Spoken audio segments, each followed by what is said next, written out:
Eh bien, bonjour et bienvenue sur ce nouveau tutoriel 2H 3D Graphics. Un nouveau tutoriel cinéma 4D et sur MoGraph, sur un petit effet que je vais vous montrer ici. Ça, c'est le rendu final. Donc d'une sphère composée de plusieurs petits cubes, qui s'animent et qui changent de couleur et qui se réduit en fait. Donc les cubes se réduisent et changent de couleur. Donc un effet assez sympa. Alors en fait, j'ai trouvé cette petite animation. Ce qui m'a inspiré en fait, c'est cette petite sphère là, qui est dans le blog de vidéo copilote. Donc une petite sphère qui s'anime. Donc la vidéo est ici. Hop. Donc voilà, l'original est là. Donc vous voyez de cette sphère qui se réduit. Il y a aussi donc un autre exemple qui peut être sympa aussi à refaire dans MoGraph. Aujourd'hui on va se concentrer donc sur cette sphère, cet effet de réduction de cube et de changement de couleur que je trouve assez sympa et qui vous allez voir est en fait très simple à mettre en place. Donc voilà, nous allons aborder cette sphère. Il y a aussi donc vous voyez cet autre exemple d'explosion de plusieurs sphères qui changent de couleur. Donc si jamais ça vous intéresse, je peux éventuellement me pencher dessus et faire un autre tutoriel sur ce deuxième effet de sphère qui explose et qui change de couleur.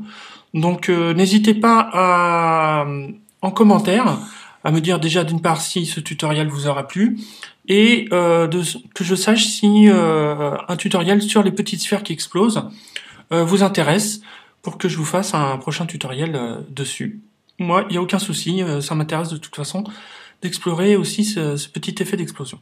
Donc voilà l'animation qu'on va réaliser aujourd'hui. Écoutez, c'est parti. Donc, on va dans Cinéma 4D et on va commencer par prendre un cube qu'on va réduire. Hop. Je vais mettre un petit biseau aussi, histoire d'animer un petit peu plus ce petit cube, de le rendre moins rigide. Donc ce cube, on va le mettre dans un cloneur. Donc je sélectionne mon cube, je vais dans MoGraph et j'appuie sur la touche Alt et je le mets dans un cloneur. Du coup, par défaut, il est donc en mode linéaire, en déplacement de Y d'une quantité de 3.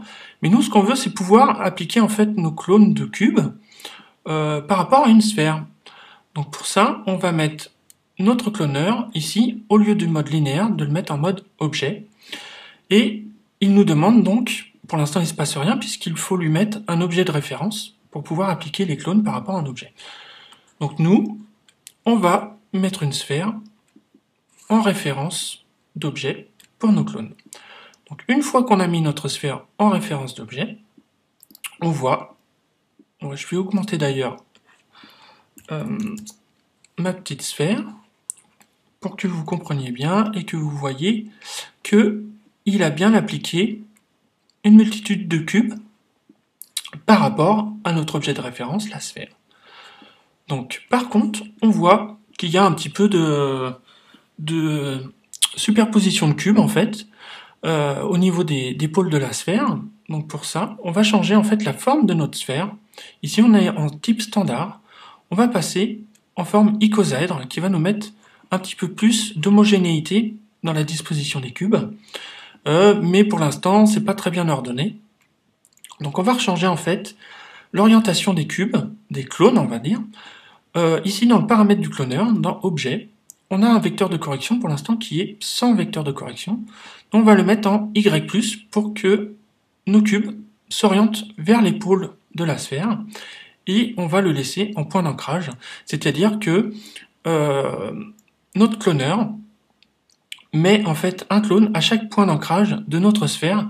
C'est-à-dire que si je masque mon clone, il va nous mettre en fait un clone à chaque point d'ancrage de notre sphère, donc à chaque point ici, vous voyez, hein, à chaque point qui compose notre sphère. Donc voilà, du coup, on va masquer notre sphère, on se retrouve juste avec nos clones qui forment une sphère, mais à partir de cubes. Donc la première partie est faite, on a notre forme. Maintenant, il va falloir que on fasse notre petit effet de réduction de cubes, puisqu'on veut réduire donc la forme de ces cubes, et recréer une sphère un petit peu plus petite. Donc, pour faire ça, on sélectionne notre cloneur, on va dans l'onglet Mot-graphe, effecteur, et on va prendre un effecteur simple. Donc, notre effecteur simple donc, agit bien sur notre cloneur. Pour vérifier ça, en fait, il faut regarder dans notre cloneur, dans l'onglet effecteur, et voir que notre effecteur simple est bien dans le listing ici des effecteurs. Si ce n'est pas le cas, donc si vous vous retrouvez comme ça, il suffit tout simplement de prendre votre effecteur simple que l'on vient de créer et de le glisser dans les effecteurs ici de notre cloneur. D'accord? Donc notre effecteur simple, pour l'instant, il agit bizarrement, mais en fait, il change ici, dans les paramètres, la position de nos clones dans l'axe Y d'une unité de 100. Voilà, c'est tout ce qu'il fait pour l'instant. Donc, je vais tout mettre à 0 pour l'instant. Et nous, ce qu'on veut, c'est que, d'une part, donc, il change la position des cubes, mais aussi qu'il les réduise. Donc, on va déjà commencer par réduire nos cubes, en activant ici l'échelle, et en mettant une échelle uniforme, donc pour garder, en fait, une réduction uniforme de nos cubes. Et on va la réduire, par exemple, de 0,4. Donc, vous voyez, pour l'instant, nos cubes sont réduits, d'accord, juste par notre effecteur simple. Ici, dans les paramètres d'échelle, on réduit. D'accord? Donc vous pouvez les réduire hein, autant que vous voulez. Moi, je vais mettre 0,4. Mais par contre, vous voyez, en les réduisant, du coup, ils se sont espacés puisqu'ils n'ont pas bougé de place. Ils sont toujours au point d'ancrage de notre sphère d'origine. Donc maintenant, il va falloir qu'on puisse les déplacer pour recréer une sphère plus petite. Et pour ça, on va changer les paramètres de position, mais non pas en Y, vous voyez, c'est pas le bon sens, mais dans l'axe Z. Vous voyez, je peux agrandir ou réduire ma sphère, ici, en changeant les paramètres de l'axe Z. Donc, on va essayer de trouver la bonne distance. Allez, on va mettre moins 54 pour avoir notre sphère qui se recompose et qui est plus petite. Donc du coup, si je désactive mon effecteur, on se retrouve avec notre sphère d'origine, notre grosse sphère, et une fois que l'effecteur simple agit, on se retrouve avec des cubes plus petits et une sphère plus petite. Donc voilà, notre effecteur est en place, mais par contre, il agit infiniment sur nos cloneurs, c'est-à-dire que on n'a pas d'effet comment dire, un dégradé en fait d'effet, une atténuation de notre effet pour créer notre animation. Donc pour ça, il faut en fait lui attribuer une atténuation. On sélectionne l'effecteur simple, on va dans les paramètres d'atténuation, et on voit que sa forme est en infini, donc c'est-à-dire qu'elle agit infiniment sur la scène, sur le cloneur. Donc nous, on veut juste la limiter à une certaine zone. Et pour ça, on va prendre ici en forme, la forme de sphère. Et donc si je déplace mon effecteur pour que vous compreniez, on voit la zone dans laquelle agit notre effecteur, donc qui est une zone sphérique, puisque c'est ce qu'on a demandé, une forme de sphère. Et on voit en fait la zone, cette forme sphérique jaune, montre la zone dans laquelle va agir notre effecteur simple. Et vous voyez, quand je la déplace, elle agit bien sur nos clones, que dans cette zone. D'accord? Donc bien sûr, là, notre effecteur, il est, enfin l'atténuation, la zone dans laquelle il agit, est un petit peu petite. Donc la taille en fait de notre effecteur est ici. On va la doubler pour englober en fait toute notre sphère. Vous voyez, pour que la zone agisse vraiment sur toute la sphère de notre clone. Mais par contre, on voit que le passage entre notre sphère d'origine et notre sphère finale est assez fondue, assez douce. Ça, c'est dû en fait à cette zone rouge qui est ici l'atténuation, qui est de 50%. On peut agir en fait sur la force de cette atténuation ici en jouant sur ce paramètre. Moi, je veux une atténuation un petit peu plus forte et moins douce. Donc, vous voyez, en réduisant un petit peu l'atténuation, on se retrouve avec une atténuation plus dynamique, je trouve. Et je repasse à 50 pour que vous voyez. Là, on a vraiment un fondu doux. Alors que si je réduis, on se retrouve avec, vous voyez, un passage un petit peu plus dynamique. Moi, je préfère et qui est plus en rapport avec ma petite animation d'origine de vidéo copilote. Donc, Voilà, on a réglé tous les paramètres de notre effecteur. Il ne reste plus qu'à enregistrer les clés d'animation de notre effecteur, tout simplement. On a juste à bouger notre effecteur, lui attribuer 2 clés d'animation, une de départ, une d'arrivée, et notre animation est faite.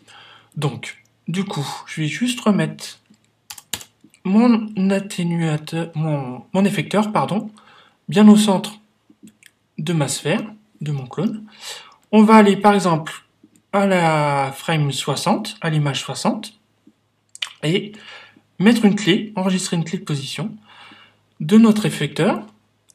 Et je vais passer par exemple ici en caméra avant, et je vais revenir à l'image 0 de départ, et lui dire, allez, tu pars d'ici, voilà, j'enregistre une clé, et si je mets en lecture maintenant, on se retrouve avec l'animation de notre effecteur, vous voyez, qui part de l'extérieur de notre sphère et qui vient au centre de notre sphère. Et du coup, ça crée notre animation. Si je me remets en vue de perspective, on va voir tout de suite que voilà, notre animation est faite, tout simplement. C'est pas plus compliqué que ça. Donc tout est là, maintenant il ne reste plus qu'à gérer, en fait, je vais vous remontrer ici notre animation, le fondu de couleur entre les clones gris et les clones orange. Donc en fait les clones gris c'est la couleur d'origine du cloneur, et la couleur orange c'est la couleur liée à l'effecteur simple. Donc en fait, comment ça se passe? Puisque pour l'instant on n'a aucune matière, on va donc attribuer déjà une couleur à notre cloneur d'origine, donc nos cubes d'origine, et ensuite attribuer une couleur qui va être liée à l'effecteur, donc qui va agir quand l'effecteur agit sur nos clones. Donc, on va créer une nouvelle matière, et dans cette nouvelle matière, dans les paramètres de couleur, on va ici dans les textures, et on va descendre ici, on a des paramètres de couleur, MoGraph, et on va prendre la matière couleur. Donc pour l'instant, on crée donc juste une texture, on va dire une texture MoGraph, c'est-à-dire que MoGraph va prendre en compte les couleurs, soit du cloneur, soit de l'effecteur. D'accord? Donc c'est juste en fait, cette texture, elle veut juste dire ça. Alors bien sûr, on peut mettre aussi de la réflexion, si on veut. On peut donc mettre un petit peu de réflexion, avec un petit peu de Fresnel. Voilà, histoire de mettre un petit peu de brillance, si on veut que nos clones reflètent un petit peu ce qui se passe autour de la scène. Mais le plus important, c'est ici dans les paramètres de couleur, de mettre la matière couleur pour que en fait la couleur agisse par rapport aux clones et aux effecteurs et à notre effecteur simple. Donc pour l'instant, je vais mettre le rendu de zone interactive pour qu'on voit ce qui se passe. Donc pour l'instant, nos clones donc, sont blancs. D'accord, prennent la couleur de notre matière ici. Mais nous, on veut pouvoir lui attribuer quand même une couleur différente. Et comment faire? Puisque là, en fait, on voit ici que dans les paramètres de matière de couleur, si je clique dessus, on n'a pas de paramètres de couleur, on ne peut pas changer la couleur. Par contre, il faut bien laisser sur le canal couleur. Et si je change, par exemple, si je mets un bleu ici, on voit qu'il ne se passe rien. Les clones sont toujours blancs. Donc c'est pas ici qu'on va pouvoir modifier la couleur de nos clones. Donc ce qu'il faut, c'est aller ici dans notre cloneur, dans l'onglet de transformation, et ici on a un paramètre couleur, qui est pour l'instant gris, mais en fait, on va voir que si je change la couleur, vous voyez, nos clones changent de couleur. Donc, ce qui va donner notre couleur à notre sphère d'origine, c'est en fait la couleur de notre cloneur ici dans les transformations. D'accord? Donc, on peut lui attribuer la couleur qu'on veut. Moi, je vais mettre un gris très sombre. Donc voilà, du coup, on se retrouve avec notre couleur d'origine. Mais, si j'avance ici mon animation, on voit que mon effecteur agit, mais la couleur est toujours la même. Mes clones ne changent pas de couleur. Donc, ce qu'on va faire, c'est la même chose, c'est-à-dire qu'on va changer en fait les paramètres de couleur de notre effecteur. Donc si je vais dans les paramètres de notre effecteur simple, on voit ici qu'on a aussi des paramètres de couleur qui pour l'instant sont désactivés. Donc, on peut l'activer, d'accord? Et du coup, on voit, comme par miracle, que notre effecteur agit aussi donc du coup sur la couleur de nos clones, en créant en plus ce dégradé qui est lié en fait à notre atténuation qu'on a paramétré dans notre paramètre d'atténuation ici, vous vous rappelez? Donc voilà, ça gère aussi l'atténuation du dégradé de la couleur. Donc du coup, notre paramètre de couleur se change ici juste en activant notre paramètre de couleur de l'effecteur simple. Mais par contre, on se retrouve avec une couleur blanche. Et on n'a aucun paramètre ici pour pouvoir changer la couleur. Alors pourquoi blanc? C'est parce que ça reprend donc notre paramètre ici de matière couleur, qui est blanche, d'accord, dans notre matériau. Donc comment faire pour changer et personnaliser en fait la couleur dans notre effecteur simple? Eh bien il suffit, ici, dans les paramètres de couleur, au lieu de mettre activé, de mettre personnalisé. Et du coup, on se retrouve avec notre prisme de couleur, et on peut changer les couleurs comme on a envie. Donc voilà, par exemple, mettre un petit orangé.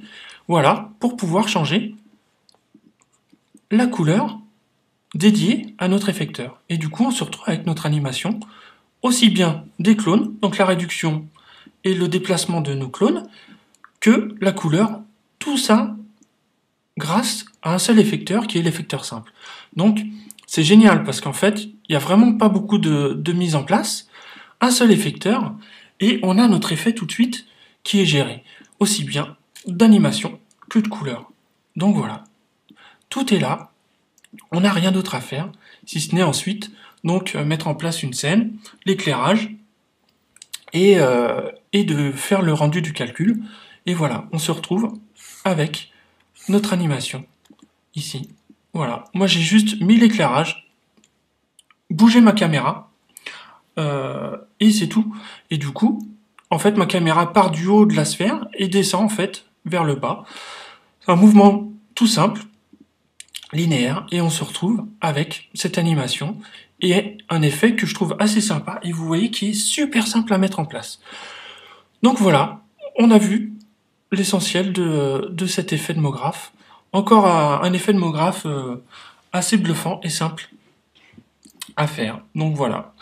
Donc j'espère que ce tutoriel vous aura plu. N'hésitez pas à mettre des commentaires pour me dire si vous avez apprécié, à liker, à parler de ce tutoriel autour de vous. Et n'hésitez pas à mettre des commentaires, à me poser des questions si vous avez des questions sur ce tutoriel. Je me ferai un plaisir de vous répondre le plus rapidement possible. Et surtout, n'hésitez pas à me dire aussi si l'idée d'un tutoriel en fait sur cet effet en fait de sphère qui explose et qui change de couleur vous intéresse. Bah, n'hésitez pas à me le dire, à me le mettre dans les commentaires. Et il n'y a pas de souci, je peux faire un tutoriel sur cet effet si je trouve comment faire ça. Mais voilà, je pense qu'avec MoGraph, il n'y a pas de souci. Ça devrait pouvoir se faire assez simplement. C'est ça le bonheur de MoGraph et de Cinema 4D. Donc voilà pour ce tutoriel, c'est fini. J'espère à bientôt. Et n'hésitez pas à me mettre des commentaires, à dire si vous avez aimé. Et à très bientôt pour un prochain tutoriel. Ciao tout le monde!